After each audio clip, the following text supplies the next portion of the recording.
আচ্ছা আচ্ছা, আপনার সাথে আপনার ওয়াইফের ডিভোর্স হলো কেন? ওইটা ওইটা বহুত আগে ডিভোর্স হয়ে গেছে কিন্তু আমি থাকি টাউনে। এখন ও কাজে আপনি যখন টাউনে থাকেন তাহলে আমি আর আপনার সাথে থাকি লাভ কি? তাহলে আপনি আপনার ছেলে লই যান গা। তখন আমার ছেলে আমার মানে ও মানে বুঝে দিছে আর বুঝে দিবার পর আমি তো আবার গাড়ি চালাই। না না, এটা কোনো কারণ হতে পারে? দর্শক আপনারা একটু বিচার করেন তো, আমি শহরে, আমার বউ আর এক জায়গায়, এটা কোনো কারণ হতে পারে না। হ্যাঁ, আপনার কথাটাকে আমি অ্যাকসেপ্ট করলাম না। আমার বউ থাকবে আরেক জায়গায়, আমি থাকবো আরেক জায়গায়, তো স্বাভাবিক নিয়ম এগুলা। যারা চাকরি করে, জামাই থাকে বান্দরবন, হ্যাঁ ওই কি বলে, ওই বউ থাকে গ্রামে, সারাদিন লাকটি করে। হ্যাঁ হ্যাঁ, বলেন তো। আমি যে বড় না, ওর আম্মুরে তো বিয়ে করাইছে আমার শ্বশুর শাশুড়ি, ও আমাকে পছন্দ করে বিয়ে করছে এখানে। তো সেই জন্য তো আমার কাছে থাকে, ওর আম্মুর কাছে যায় 5 মাস 6 মাস 1 বছর পর, ওটা হবে না। মানে আপনার একটা বউ থাকা অবস্থায় আপনাকেও বিয়ে করে? না না, আমি বড়, আমাকে বিয়ে করছে। ও আচ্ছা, আপনাকে প্রথম ওর আম্মুরে বিয়ে করছে। ওর আম্মুকে পরে কেন বিয়ে করলো? আপনার পারমিশন ছিল? আপনার পারমিশন ছিল? আমার পারমিশন নেই নাই, আমাকে জিজ্ঞাসাও করে নাই। বিয়ের 1 বছর পরে আমি জানছি যে ও বিয়ে করছে। না, ইসলামে তো এটাও আছে যে পারমিশন নিতে হবে। এই জন্য ওর আম্মু ওকে আমার শ্বশুর বাড়িতে রাখি, রাত্রে 12টা বাজে চলে গেছে কার সাথে, সেজন্য ও আর ঘরে ঢুকায় নাই, ও এমনি এমনি পাঠাই দিছে, এমনি এমনি মানে ডিভোর্স হয়ে গেছে আর কি। আচ্ছা আচ্ছা আচ্ছা, মানুষ মানে এখন কাহিনীটা বুঝতে পারছেন আপু? মানে দুইটা বিয়ে করে ফেলছে, এখন ইনাকে না বলে আরেকটা বিয়ে করছে। এখন উনি ছোট বউ। মানে ঘটনা হয়েছে, ও ছোট বউ বিয়ে করার পর যখন চলে গেছে ওই বউ, তখন আবার ওই বড় বউ আবার মানে বড় বউয়ের সাথে আবার মিল হয়েছে আর কি। হয়ে গেছে। এখন এখানে হয় উল্টোটা আর কি। বড় আচ্ছা, বউ আচ্ছা, আচ্ছা। মানে ছোট বউয়ের সাথে ছিল, বিয়ে যখন করছে ওখানে 1 বছর ছিল, আমার সাথে যোগ ছিল না, পর 1 বছর থেকে আমার সাথে এমনি ছিল, রাগ করে চলে গেছে। বুঝছেন? না বুঝতে, আমি যাই নাই, ও আচ্ছা না না, কথা মোটামুটি ক্লিয়ার, কথা মোটামুটি বুঝতে পারছি। যাই হোক, আচ্ছা আচ্ছা, বুঝছি। আমি একটা মেসেজ শুধু আপনাদেরকে দেই, ইদানিং বহু বিয়ে একটা ট্রেন চালু হয়েছে। হ্যাঁ, যে ইসলাম বলছে 4টা বিয়ে করতে হবে, 5টা বিয়ে করতে হবে। ইসলাম বলছে হ্যাঁ এটা নাকি সোয়াব। আমি এক হুজুরকেও দেখলাম, হ্যাঁ ইসলাম সবার জন্য 4-5টা বিয়ে বৈধ করে নাই। ঠিক আছে, যাই হোক, এটা আপনাদের পারিবারিক ব্যাপার। হ্যাঁ, এটা নিয়ে আমরা কথা বলবো না।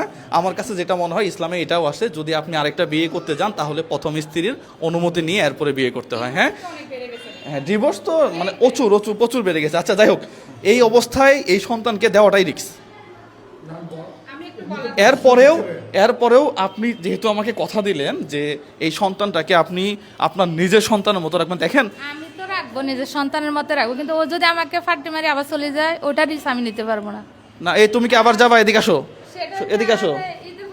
না না, বুঝছি, আচ্ছা বুঝছি। এই তুমি কি তোমার মার কাছে যাবা? একেবারে ওপেন বলো, মন থেকে বলো, যাবা তোমার এই মার কাছে যাবা তুমি? আমার আপন মার কাছে। না, তুমি তোমার আপন মার কাছেই যাবা, কিন্তু তোমার আপন মা তো এখন একটু অ্যাবসেন্ট, নিতে যাচ্ছে না। এখন তুমি এখানে যাবা? দুদিন পর হইব, দুদিন পর। যাবে না ভাইয়া, কি বলতেছি? আচ্ছা বলেন না। না না, আপনাদের মতামত নাই। না, এখানে বলো দেখি, যাবা না? এটা আসলে আমি আমার ভিডিও এখানে আমি ক্লোজ করে দিচ্ছি। আপু পরবর্তীতে কি করবে সেটা আপু জানে। বাচ্চা দিবে কি দিবে না সেটাও আমার ব্যাপার। আমি এই ভিডিওতে বাচ্চা দেওয়াটাও দেখাবো না, বাচ্চা না দেওয়াটাও দেখাবো না। ঠিক আছে, ভিডিও এখানেই শেষ। আপু অনেক বিজ্ঞ মানুষ, তাদের যেহেতু একটা অনেক বড় একটা সংগঠন চালায়। হাসান ভাই, আপনি কি বলেন? আমি ভাইয়া এখন প্রথম মনে করছিলাম যে উনি নিজের সন্তানের মতো রাখবে, তাহলে তো দেওয়া যায়, কিন্তু ও যদি একদম যেতে না চাই, নিয়ে গেলে ও সুযোগ পেলে আর ভিড়ে চলে আসবে বাসা থেকে। ওর কথাতে কিন্তু এরকম বোঝাও যাচ্ছে ও যেতে যাচ্ছে না। আচ্ছা না, এখন জোর করে ফোর্স ক্রিয়েট করে দিলে ও বাসায় থাকবে না, অঘটন ঘটায় ফেলবে কোনো একটা। তো ওকে বুঝাই, ওকে কনসাল্ট করে, ওকে বুঝিয়ে শুনিয়ে একটু সময় নিয়ে, আজকে দেওয়ার প্রয়োজন নাই, কয়েকটা দিন থাকুক, ওর মা এবং বাবা আসা যাওয়া করুক, এখানে আসা যাওয়া করুক, কিছুদিন মাসখানেক আসা যাওয়া করে ওর ভিতরে একটু বাবা মার জায়গাটা তৈরি করুক। কারণ লম্বা গ্যাপ, 4-5 বছর গ্যাপ, ছোট।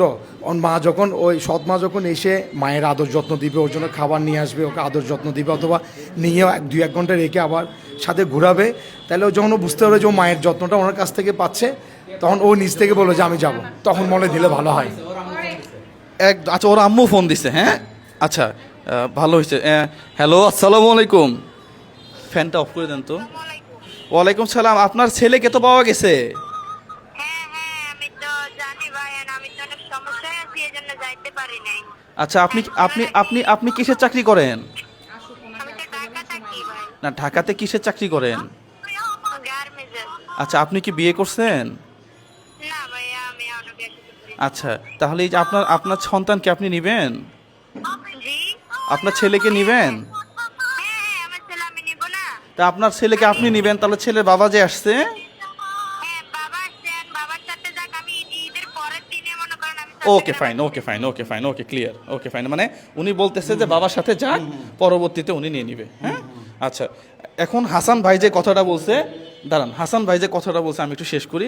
চমৎকার একটা কথা বলছে আপু। আপনি 4 বছর পালতে পারছেন, আর 1 মাস পালতে পারবেন না?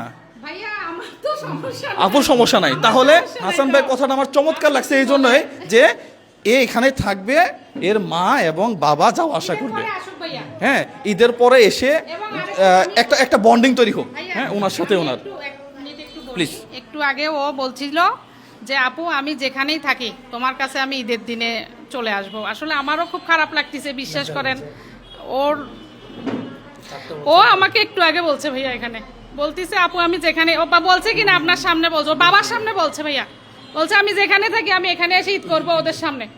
ভাইয়া অনেক কিছু দেখি আসলে, এদের জন্য যখন কাজ করি ওদেরকে আমি সন্তানের মতো দেখি। আপনি কি বলেন? আমি 4 বছর কেন, ওর জন্য দায়িত্ব আমি সারা জীবনের জন্য একদম। তাহলে আমরা ভিডিও লম্বা করব না। আমি বলতেছি যে ও থাক, আমরাও একটু মোটিভেশন কাউন্সিলিং করি। হ্যাঁ, এখন দেখা গেছে যে বাবা মা আসলো, আবার একটা উসলায় কিছু কথা বললো, তখন আবার চলে গেল, তখন আবার আরেক ভেজালে পড়ে যাব। তা আপনারা আছেন, ও যদি থাকতে চায় থাক, ওর মা যদি ঈদের পরে আসে আমরা দিয়ে দেব। একদম একদম একদম। তাহলে আমরা এখানে ক্লোজ করে দিই, ঠিক আছে? যেহেতু ও চাচ্ছেন, আপনারা এসে ওকে একটা ভালোবাসা দেন। হ্যাঁ, আপনি এসে ওকে একটা আদর দেন, যেন যেন যেন ও স্বেচ্ছায় যাইতে চায়। আমার কাছে এটাই ভালো মনে হয়। হ্যাঁ, তাহলে হাসান ভাই আপনার কথাটা আমার ভালো লাগছে। আসলেই হাসান ভাই আমার বয়সে অনেক বড়, এবং উনি মাঝে মাঝে এত সুন্দর সুন্দর যুক্তিগুলা দেয়। আমার কাছে এই বিষয়টা চমৎকার আছে। আপু তাহলে এটা এখানে ক্লোজ করে দিলাম। হ্যাঁ, আপনার কাছেই থাক। হ্যাঁ জি, আপনি তাহলে আসা যাওয়া করেন। হ্যাঁ, আপনিও আসা যাওয়া করেন, একটা বন্ডিং তৈরি করেন। হ্যাঁ, ও যেন আপনার এখানে একটা আস্থা খুঁজে পায়। হ্যাঁ, আর ওর মা আসলে তো যে কোনো সময় নিয়ে যাবে। সেটা ওর ব্যাপার। তাহলে ঠিক আছে দর্শক, আমি জানি না আমি সিদ্ধান্তটা আমরা আসলে সঠিক নিতে পারলাম কিনা, তবে আমার কাছে মনে হচ্ছে যে এটাই উপযুক্ত সিদ্ধান্ত। সবাই ভালো থাকবেন, সুস্থ থাকবেন, এই ধরনের ভিডিওগুলো বেশি বেশি শেয়ার করবেন। সালামু আলাইকুম রহমতুল্লাহ।